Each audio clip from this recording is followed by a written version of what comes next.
Hello everyone, good evening. Hope everyone is doing good. ఈరోజు మన ఛానల్లో ఆనియన్ పకోడీ చేస్తున్నా అండి. వెరీ సింపుల్, అందరికీ చాలా ఇష్టమైన స్నాక్ అండ్ ఈజీగా చేసుకునే స్నాక్, ఫ్రీక్వెంట్గా చేసుకునే స్నాక్.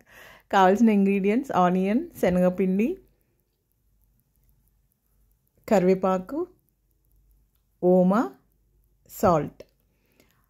ఆనియన్స్ని సన్నగా కట్ చేసుకోవాలండి, పొడవుగా. ఎంత సన్నగా కట్ చేసుకుంటే వేగడానికి అంత ఈజీగా వేగుతాయి అన్నమాట.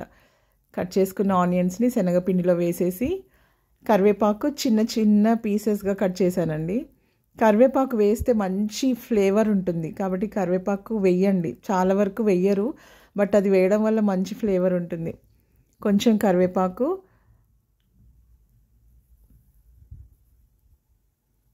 నెక్స్ట్ ఓమా అండి.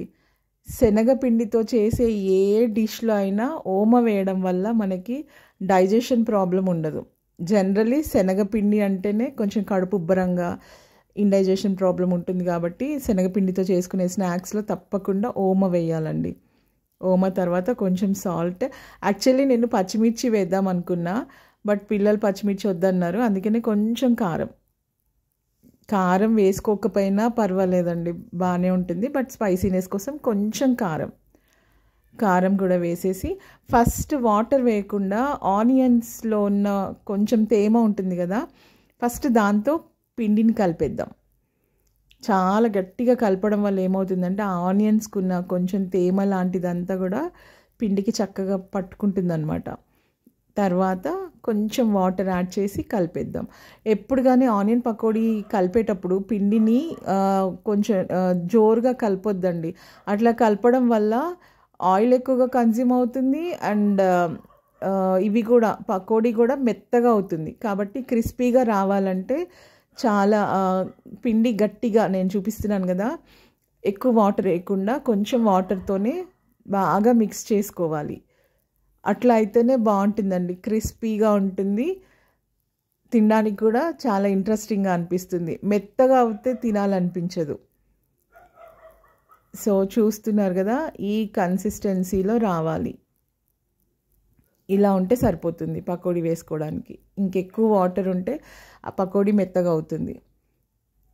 ఓకే, ఇప్పుడు ఆయిల్ పెట్టేసుకొని, ఆయిల్ మంచిగా హీట్ అవ్వాలండి. ఆయిల్ బాగా హీట్ అయిన తర్వాత పకోడీ వేసేసుకుందాము. చాలా easy and very interesting snack కదా ఇది.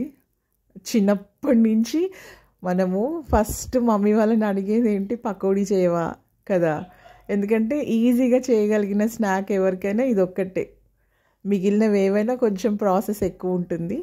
ఆనియన్ పకోడీ మాత్రం చాలా ఈజీగా చేసుకునే స్నాక్ కదా. సో అంత వేసేసుకొని, మనకి దీనికి షేప్ అక్కర్లేదు, జస్ట్ మనం వేసుకుంటూ వెళ్తే సరిపోతుంది. కాబట్టి పెద్ద కష్టం లేని పని అనమాట ఆనియన్ పకోడీ. ఓకే, ఇప్పుడు దీన్ని ఫ్రై చేసుకుందామండి చక్కగా. ఆనియన్ పకోడీ త్వరగా వేగిపోతుంది, పెద్ద టైం ఏం తీసుకోదు, ఎందుకంటే లోపల ఉడకాలి అట్లా ఏమి ఉండదు కదా. సో త్వరగానే అయిపోతుంది. అయిపోయిందండి, ఆనియన్ పకోడీ రెడీ అయిపోయింది. ఆనియన్ పకోడీ చేస్తుంటే మన చుట్టుపక్కల అందరికీ తెలిసిపోతుంది, దానికి ఉన్న పవర్ అది. మనం దాన్ని ఫ్రై చేసేటప్పుడే మంచి స్మెల్, అది ఆనియన్ పకోడీ చేస్తున్నారని అందరికీ తెలిసేలాగా అంత కమ్మటి స్మెల్ వస్తుంది. ఓకే, ఆనియన్ పకోడీ రెడీ అయిపోయిందండి. ఇంకా మేము తినేస్తాము. తప్పకుండా ట్రై చేయండి, కామెంట్ చేయండి. Okay, thank you, bye.